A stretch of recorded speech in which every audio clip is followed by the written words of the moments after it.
จะได้นี่เพิ่นเฮ็ดเองเพิ่นได้นี่เนาะใส่ได้โอเคบ่น้องอันนี้ใส่รถได้สจอดใส่ซะโอ้โอ้เนาะแสบตาเด้เหลือมามรถโอเคหั่นละเนาะน้ำเด้อน้องเด้อเอาลุง FC เพิ่นคอมเมนต์มาบอกว่าล้างทางให้สะอาดแล้วก็เทน้ำใส่มันเต็มเวลาจะเข้าใส่แต่ละเทื่อก็เปิดน้ำไว้เวลาใส่ให้มันเต็มตลอดเวลาย่านน้ำมันบ่มาบ่หยังเลยมันสิลำบากสุดเจ้านะเนาะนี่เบิ่งนั่งลงรถบาทนึงปั๊บหนักมึงน่ะมึงนี่เฉียบจุ๊บอ๋อนี่โอ้ขาเย็นเด้อเนาะเจอหาส่งปัญญามาใส่ลูกดีกว่ามึงเรา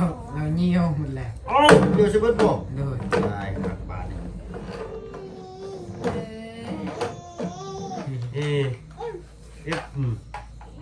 มึงซ้อนเป็นบริยางวลินพี่บ่เนาะอ๋อพี่น้องเนาะเปิดคลิปเปิดภาพมาตอนค่ำๆแรงๆมืดๆเย็นๆเอาแวะเวียนกันเข้ามาหาน้องอาเจียงพี่น้อยเนาะมาเบิ่งว่าน้องเป็นนอนรับบ่เนาะได้รถใหม่ค่อนข้างที่ตื่นเต้นเนาะแล้วก็พร้อมทั้งกระถางเนาะทางเอาใส่อะไรก็ไปทำความสะอาดสวมด้วยเกาะอึ๊บแต่ก็ยังมีคันอีกอยู่ซื้อมาแต่หันนี่แหละพี่น้อยเนาะอึ๊บนี่เนาะน่าสิพอดีงามสำนี้เนาะแม่ใจดีทางฝั่งไทยเพิ่นเนาะผู้ที่มอบเงินให้มือเว้นนี่แหละเนาะมื้อเช้านี้ว่าซั่นซะเนาะ1 ล้านกีบอะไรกะเงิน 2,000 ปลายมันเป็นให้ซื้อกระถางกับขันเนาะโดยใส่ดิทางน่ะนั่งเยอะอยู่เนาะยังนอนเจอกันนะทางพิงไฟโอ้ยเนาะมื้อนี้บ่มีลมแต่ว่าค่อนข้างเย็นเด้อพี่น้องเด้อเนาะเป็นไดเนาะจะแง่เนาะกินข้าวกินน้ำหรือบ่ได้ยังกินข้าวคำนี้กินทั่วแห่แล้วกับปิ้งไก่ทั่วแห่ปิ้งไก่โอ้เดี๋ยวแนวแซ่บตัวฮะเอาทักทายสบายดีปะลุงเพิ่นเด้สบายดีเด้อเนาะได้ยินเสียงเนาะน้องพลักเพิ่นก็ได้เอ้ามื้อนี้เอานี่มาให้เนาะกระถางเอาไว้ใส่สำหรับใส่ก่อนใส่เอาขอโทษขออภัยพี่น้องใส่ลังกดเด้อ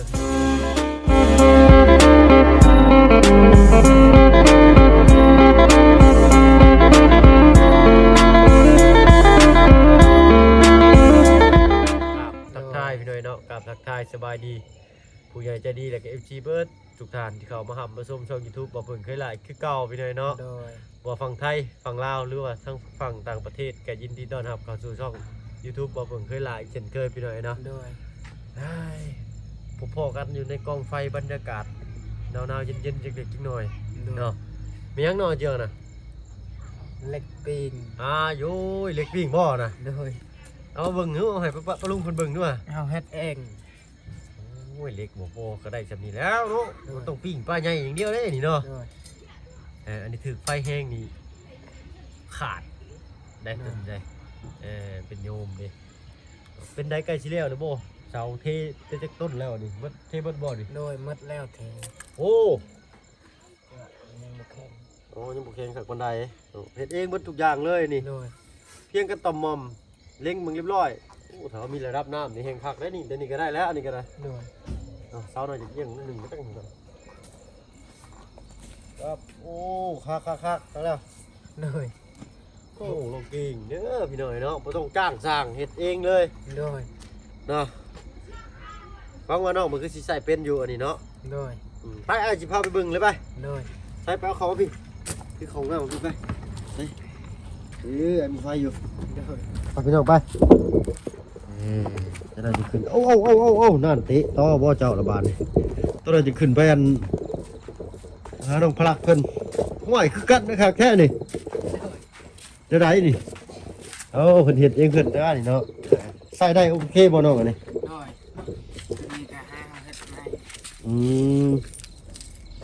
เลยเนาะอันใดเฮ็ดได้เฮ็ดโลดเด้อน้องเด้อเราบ่ต้องขาดทีมงานได้เผื่อทีมงานมาบัดขาดตกบุกพ่องเผื่อบ่เห็นน้ำเน่นะใส่รถได้สจอดใส่ซะโอ้เนาะแสบตาเด้เหลือมามรถ เอาเข้าไปลองเบิ่งเวลาตั้งใกล้ๆผู้หมดนั่นนะโอเคหันละเนาะน้ำน้องเด้อพอลุง FC เป็นคอมเมนต์มาบอกว่าล้างทางสะอาดเลยกับเทน้ำใส่มันเต็มเวลาจะเข้าใส่แต่ละเทื่อก็เปิดน้ำไว้เวลาใส่ให้มันเต็มตลอดเวลาย่านน้ำมันบ่มาบ่หยังเลยมันสิลำบากสุดเจ้านะเนาะเอามืออื่นจังเฮ็ดก็ได้บ่ยากดอกเด้อเนาะเนาะโอ้พอดีเต็มแมตเลยนี่เนาะผมว่ารถเหยียบพอกแตกอีเนาะเซลน้องเพิ่นไปเลยเนาะโอ้หักยังแต่ว่าฟืนไฟเนาะเจ้าเนาะมันแบบก็เลยอยากมืดแน่พี่หน่อยเนาะได้เป็นมีมาบ่ฟืนไฟฟ้ายังเนาะเอาขอยเป็นขอยไปใครมันหมดแล้วขันวันใดๆกันน้องๆเนาะไปปิดไว้ขึ้นไปหาน้องพลักก่อนบาดตอนนี้โอ้ยเนาะปลากล้วยยามค่ำคืนพี่หน่อยเนาะแต่ว่าอยู่กับธรรมชาติเลยนะเสียงกิริตเงียบอยู่แต่ว่าลองเงียบๆเลยลองฟังเบิ่งนี่สัมผัสได้คักขนาดเลยตัวนี้ก็เฮ็ดเองอันนี้บ่ที่เจ้าเห็นตอนนั้นเนาะคักเนาะเอาพอดีอีเช้านี่มอบเงินให้น้องเพิ่นล้านหนึงแต่น้องเพิ่นก็ซ่อมแล้วแหละรถจักรเนาะก็เอาไว้ใช้อย่างอื่นนํน้องๆเนาะโอ้โชคดีหลั่งไหลเข้ามาพี่น้อยเนาะเอาไว้จุนเจือในครอบครัวด้วยล่ะเด้อหน่อยไปยังใช้ได้ปกติเนาะลูกคันนี้เนาะใช้ได้ติดบัดเดียวเลยไปซ่อมมากก็เจ็บนักเด้อเบิดเท่าใดน้องไปซ่อมมื้อน่ะประมาณล้านปลายโอ้โตล้านปลายพอดีเนาะแต่ก่อนนั้น4,900,000อันนี้มันทั้งดอกสุภาพทั้งยังอีกแล้วก็ซ่อมครั้งที่ซ่อมก็5,600,000จอดตัวนี้อีกจอดใหม่เลยจอดคอไปนั้นเลยจอดข้างหน้าสบายแกกูเอาน้องเพิ่นก็เอาไว้ใส่ต่อยอดอะไรพี่น้อยเนาะเงินคำกำแก้วที่ป้าผู้ใหญ่ใจดีป้าลุง FC ให้ไว้ก็ได้เบิ่งขึ้นก่อนจ้ามากก็โลกโหลดจริง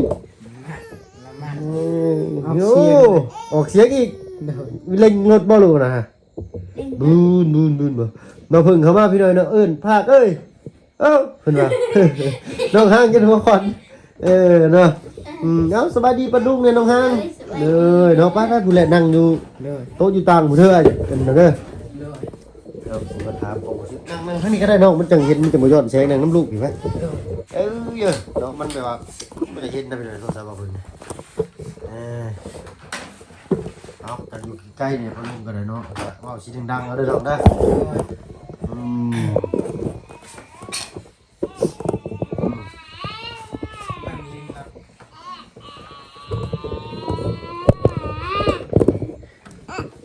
ได้แล้วจิจ้าเป็นปะออกเสียงเลยออกเสียงแล้วเนาะหลุดอยู่โลตั้มคิ้วเราเราให้หลุดได้กินเนี่ยเนาะหลักเนาะพิจิตรเราหลุดดื้อแล้วหลุดนี่เนาะ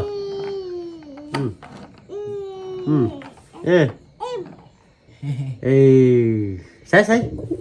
หลักเลยอุ้ยเนาะน้ำลายเหืออยู่ยืดเราเห็ดเบาอันลุงขอโทษลุงยังเจตาเจ้าเด้อง่ายเลยก็ลุงเพิ่งยังไฟเจตาแล้วก็ว่าแล้ว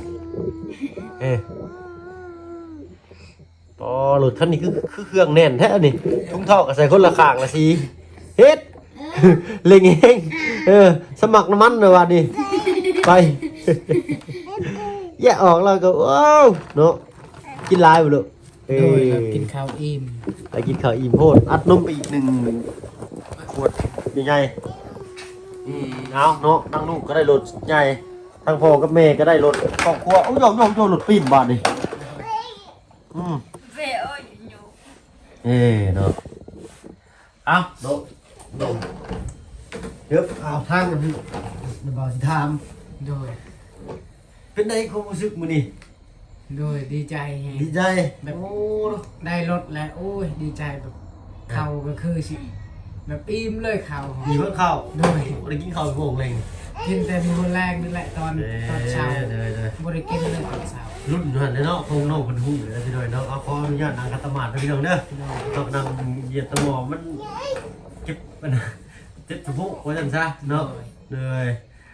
เอาเนาะก็อยากนั่งงามๆมาละเนาะแต่เขานั่งน้ำบัดแบบน้ำบ้านนะมันเจ็บอันนี้ได้เนาะได้เอา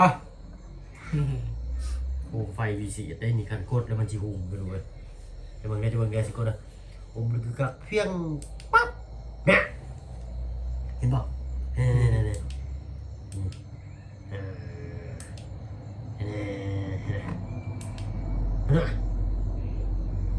อยากได้แล้วอยากได้เอาใช่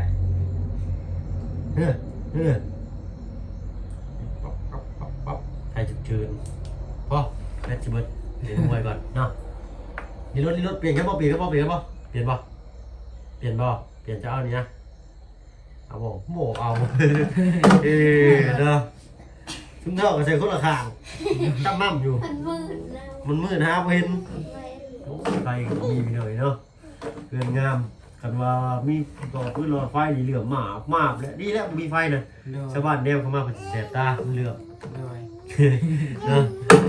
เอากลับมาเข้าเรื่องกันว่าเป็นได้อันทั้งน้องห้างได้จัดดีใจเนาะโอ้ได้ขี่รถใหม่เลยว่ะเนาะอันมือนะเพิ่นมือไปบ้านน้องห้างนั่นเพิ่นท้องเนาะขี่รถไปเป็นดองการเพิ่นดีเลยเนาะนี่ได้สัตว์เสร็จเนาะเลยเนาะบัดนี้ได้แล้วบัดนี้ขี่นิ่มนวลแล้วได้มากองกล้วยยังไงแจไปคายไม้น้ำมันเอาที่เจ้าเห็ดใส่วางตึกเอาผ่าห้องก็ได้เพราะว่ามีกระตุกอยู่ไอ้เขียวละลายตัวเขียวลุงได้นี่เขียวลุงหักไปแหละ6 เล่มเลยเลยนั่นน่ะว่าลูกเบาเล่าเด้อเบาเล่าได้หลายเจ้าเก่งมากเลยเก่งรถความสิบรถเนาะละเฮียนเก่งเลยเนี่ยเฮ็ดรถเฮ็ดเสียงรถคือไหนเนาะเอาบื้นนะวะก็ชิมาแห้งเลยโอ้ยชื่อว่าถือขนาดเลยเอาหึงก็ได้เนาะโอ้ยใส่สูงกระสันได้หรือโบนาวหรอยังพูจักนาวหรือพี่น้อยมาสมัย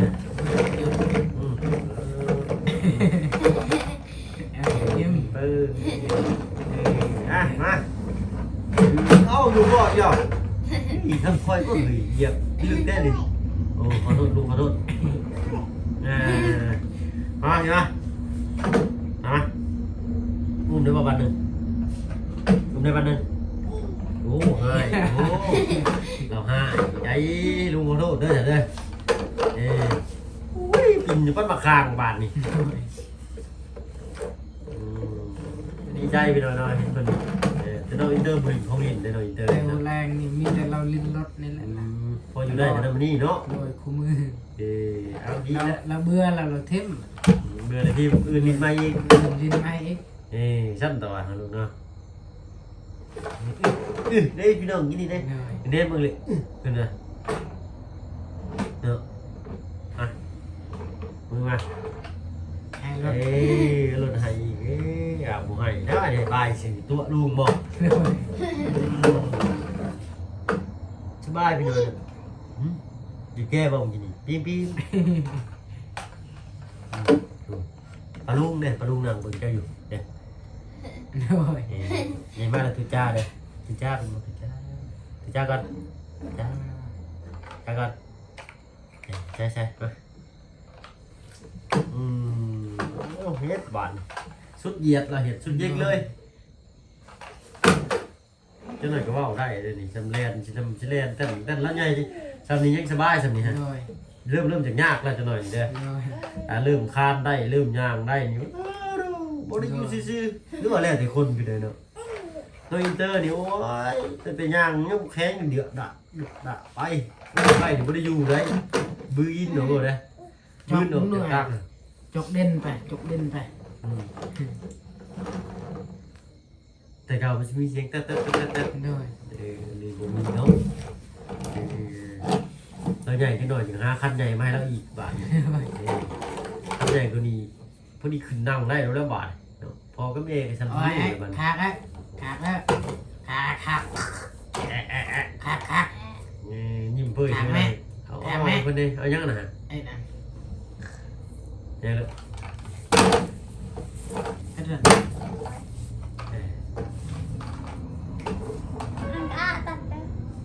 ยังเลย เปิ้ล แอปเปิ้ล โดย ฮิวขับรถเมื่อยเลยฮิวเนาะเอาเนาะในการเรื่องเสาหัวเสาบ้านเสาซองน้องกันเจ้าคนนี้ก็โอ้ดีใจทำลายเนาะ โดย เนาะมือบ้านหักเสาและเนาะ โดย ให้เป็นคนเลือกสีรถให้เจ้าละเองบอกเลยเลย คือน้องห้างระยากสีแดงเขาอยากสีแดง ทั้ง โดยมัดซอง ทีมงานจัดสีแดงมาให้ โดยสีแดงด แดงดำมุ่งงามเลยสีปีใหม่ปีชาดำขี่เขาเบียดสบายเลย ำโดย ผมมีทางพาไปเขียนซื้อป้ายห้องเบียดเลยเนาะ โดย เพราะว่าถ้าคนทั้งนี้เพื่อนที่ขามไปแล้วคนที่ใส่บัตรเบอร์ยังได้ไปเลยเนาะขามไปไกลเกินครับไปไกลไปทั่วเบียดไม่ได้ป่ะน้อง ไปรถมันไปฮอดประมาณลงห้าอยู่ลงห้าไปได้แถวระบาวนี่ไปได้หมดเลย ลุงหา โดยลงห้า ลุงหา โดย ถ้าเป้เป็นบ้านเขาเป้ว่าได้ลุงหา เปภาษาเฮาอะ เมียน ภาษาลาวนี่ ลงห้าแบบเฮือนผู้ใหญ่เลยเฮือนใหญ่เลย บ้านใหญ่เงินใหญ่ทั้งใหญ่เนาะ บ้านมันใหญ่คือลาวนี่แหละอยู่อันนั้นแข่งสวรรค์ แข้งดงหาว่าท่านซะ โดย ดงหานี่คือแบบเป็นตัวเมืองที่ใหญ่ตัวหมู่บ่ โดยใหญ่ที่สุด คือเกิดเปรียบเทียบคือสวรรค์ประเทศเนาะ โดย แขวงสวรรค์เนาะนี่ใหญ่กว่าหมู่ได้ลาวนี่เนาะพื้นที่นี่โอ้ แบบ ใหญ่ แข่งเวียดนามนี่ มีจุดแข่งฮู้บ่ บ่ฮู้คือกัน แต่ว่าเวียดนามนี่เบิดระบาวนี่ลาวแหละอยู่ลงห้าแหละเป็นแข่ง อ๋ออยู่ดงหานี่คือเป็นแข้งใหญ่กว่าหมู่ โดยแต่ว่าแข่งอื่นก็มีแต่ว่าใหญ่กว่านั้นอีกแต่ว่าเฉพาะไกลเวียดไกลๆนี่แข่ง ในเมืองนี่คือดงหานี่คือใหญ่ที่สุดเห็นบ่ บ่แม่น บ่แม่นบ่เด้อ เอ้ยพลักเอ้ย เด้อ เยอะ ดงหาปลาลูนะเอ้าอย่าเนาะ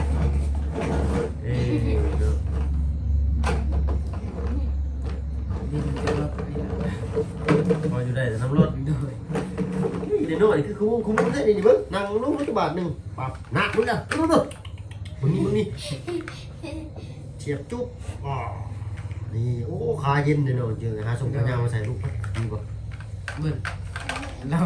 เหี่ยวหมดแล้ว อ๋อเดี๋ยวจะเบิ้ลบอก โดย ได้ครับบาทโอ้อยู่แล้วพี่น้องเราได้รถนี่ เรามาอีหลีรถ ในอินเตอร์กันตอนแรกกับไปอย่างนี้เลยคานไปกับเอาพวกเขาคางที่ตะกัด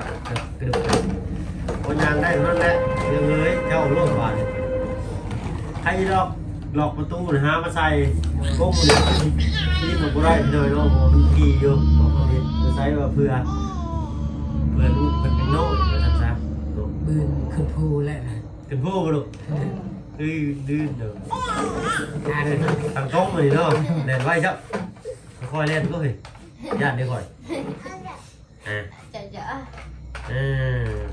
โอ้ผมงามเลย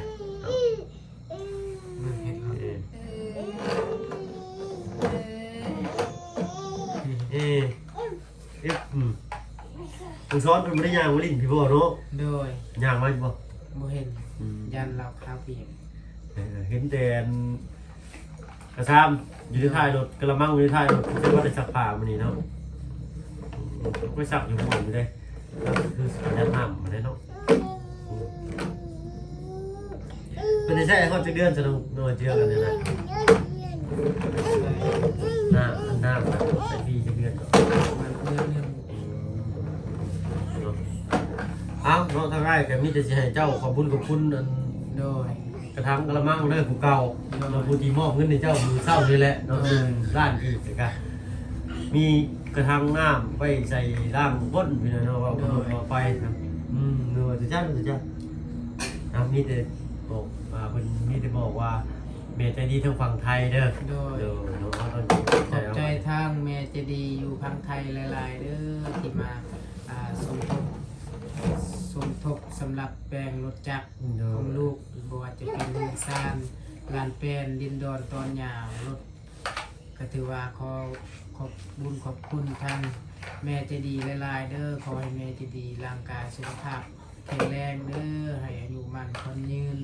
ให้สุขกายสบายใจนอนหลับขอให้เจ้าใดเงินหมื่นตื่นมาขอให้เจ้าใดเงินแสนเด้อวาสนาสิ่งใดขอให้เจ้าใดสิ่งนั้นเด้อไปทางใดมาทางใดก็คอยมีแต่ความสุขความจงเจริญเด้อสาธุเด้อแม่เด้อเนาะโดยขอบใจแม่จะดีลายเด้อขอให้อยู่ดีมีแห้งขอให้อยู่มันความยืนขอความเจ็บอยู่ได้ความใครยาชิมีขอให้สุขภาพร่างกายแข็งแรงขอให้ลำด้วยเงินทองกว่านี้อีกเด้อสาธุไปแล้วกิ่งได้ขอบใจทางเบาเพิ่งเด้อเป็นสะพานบุญของน้องขอให้อยู่ดีมีแห้งขอให้ร่ำรวยตัวนี้ต่อไปเด้อขอให้สาธุด้วยเนาะเอากะดีใจพี่หน่อยเนาะถ้ามาเพิ่นกะโอ้ดีใจได้เป็นสะพานบุญในทั้งเมียใจดีทั้งวังไทยเพิ่นพี่หน่อยเนาะหลายๆครอบครัวเลยแหละรับเพิ่นก็ได้เนาะโดยเห็นยังไงนะบัดลุงก็ลงพลักไปหน่อยเนาะโอ้อิ่มเข่าได้มื้อนี้นะกินหลายโพดแล้วมื้อนี้เหนื่อยลุงมาย่าตอนเด้อสักบ่อยู่แล้วนั่นนี่ฮะบ่อยู่แล้วเพิ่นบ่ลิ้นจนเมื่อยบ่อยากกินนมเลยก็มากินนมเลยก็จังนอนได้บัดนี้ปกติเพิ่นนอนจักโมงนี่ประมาณ8 โมง 9 โมงนี่ก็ทุ่มปลายเนาะโดยเราลิ้นเมื่อยแล้วก็อยากนอนบัดนี้เราให้เลยก็เอานมใส่เลยก็กอบไปเยอะก็รับเลยโดยชื่อว่าเรียกง่ายอยู่ได้เลยนะยังบ่ลุ่มยังมีบาดแผลบ่ได้นี่ดูดิหายมีแต่เรากินข้าวอยากกินข้าวเรากินน้ำอยากกินข้าวก็อยากกินนมบ่ได้เนาะเพิ่นมันยังได้จะเป็นขี้เป็นเหี่ยวบ่หายบ่ขี้กันเราบอกมันขี้เห็นอะไรเราแบบเห็นแล้วเราตาแดงเคยคือเราขี้ตาแดงแบบว่าน้ำตาเอาในยิ้มเลยคือเป็นบิ่งนะเนาะมันห้อนเนาะเป็นอะไรเราบอกเป็นโรดเนาะ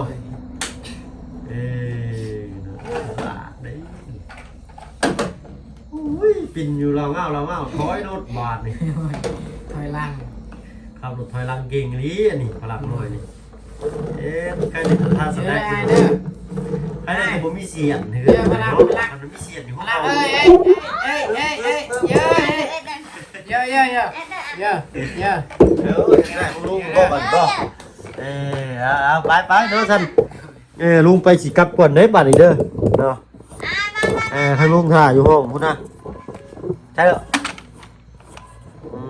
เอาเมนูอินเตอร์โทรมาละบาดนี้เนาะเอาสำหรับที่นี่ทางเบิ่งขอตัวลำลาก่อนเด้อเด้อเนาะบนช่องน้องเนาะโดยสบายดีเนาะบ๊ายบายเด้อพลังเด้อ